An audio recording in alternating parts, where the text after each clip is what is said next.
وہاں پہ 24 نومبر اور 26 نومبر کے درمیان اسلام آباد میں بھی ایک پرتشدد جو ہے واقعہ ہوا، خاص کر ڈی چوک میں یہ واقعہ ہوا. وہاں پہ جو تمام قانون نافذ کرنے والے ادارے بھی موجود تھے، 245 کی تحت فوج بھی موجود تھی. کیجولٹی کے بارے میں بہت بیانیہ چلا، ایک سیاسی جماعت نے، باہر بیٹھے لوگوں نے بھی، اندرون ملک بھی، سوشل میڈیا پر ایک بیانیہ بنایا گیا کہ وہاں پہ اتنی زیادہ کیجولٹی ہوئی، زخمی ہوئے لوگ، گرفتار ہوئے. ایکچوئل پوزیشن کیا تھی؟ ہاسپٹل کی جانب سے بھی جو سوشل میڈیا کو فیڈ کیا گیا وہ بھی غلط معلومات فراہم کی گئی. ایکچوئل پوزیشن کیا تھی؟ فوج وہاں پہ موجود تھی، وہاں پہ کیا ہوا، کتنی کیجولٹی ہے، کتنی گرفتاریاں ہیں، کتنے زخمی تھے؟ دیکھیں، یہ جو مخصوص سیاسی جماعت کی طرف سے کی گئی یہ جو نومبر سازش ہے، اس کے پیچھے جو سوچ ہے وہ سیاسی دہشت گردی کی ہے. اور یہ اس کی تفصیلات واقعے میں جانے سے پہلے میں آپ کو یہ یاد کرانا چاہوں گا کہ یہ جو منفی اور تشدد کی سیاست کا سلسلہ ہے، یہ آپ یاد کریں تو یہ 2014 میں جب پارلیمنٹ پہ اور سرکاری اداروں پہ املاک پہ حملہ ہوا، اس وقت بھی آپ نے دیکھا. آپ نے مئی 2022 میں بھی دیکھا، نومبر 2022 میں بھی دیکھا. آپ نے سانحہ 9 مئی 2023 میں بھی دیکھا، اور اسی کا تسلسل ابھی آپ نے نومبر 2024 میں دیکھا کہ use of force for political coercion. گو کہ الحمدللہ عوام کے شعور کی وجہ سے یہ تمام کوششیں ناکام ہوئی، اور انشاءاللہ آئندہ بھی ناکام ہوں گی. تاہم ان کی وجہ سے پاکستان کے عوام کی جو ترقی اور خوشحالی اور جو سیکیورٹی کے اندر امن کا سفر ہے اس میں یقیناً رکھنا پڑتا ہے، اور جو اصل عوامی مسائل ہیں ان سے توجہ ہٹتی ہے، اور اس کی اپرچونٹی کاسٹ آپ اور ہم سب دیتے ہیں.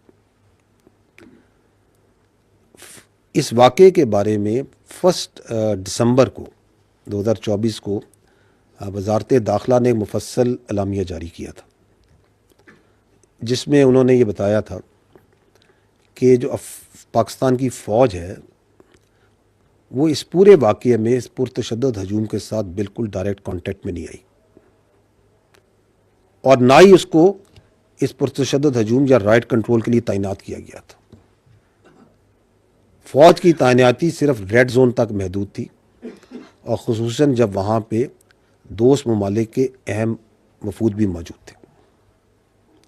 وزارت داخلہ نے اپنے اعلامیے میں یہ بھی واضح کیا کہ جو سیاسی قیادت تھی اس انتشاری ہجوم کے، اس کے مسلح گارڈز اور ان احتجاجیوں میں جو کچھ لوگ جو آتشی اسلحے کے ساتھ تھے انہوں نے یقیناً فائرنگ کی.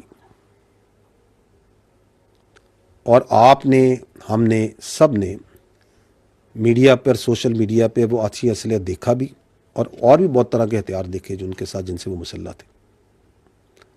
اور یہ بات بھی واضح کی وزارت داخلہ نے کہ جو سیکیورٹی نافذ کرنے والے ادارے جو وہاں پہ تعینات تھے ان کو آتشی اسلحہ دیا ہی نہیں گیا تھا.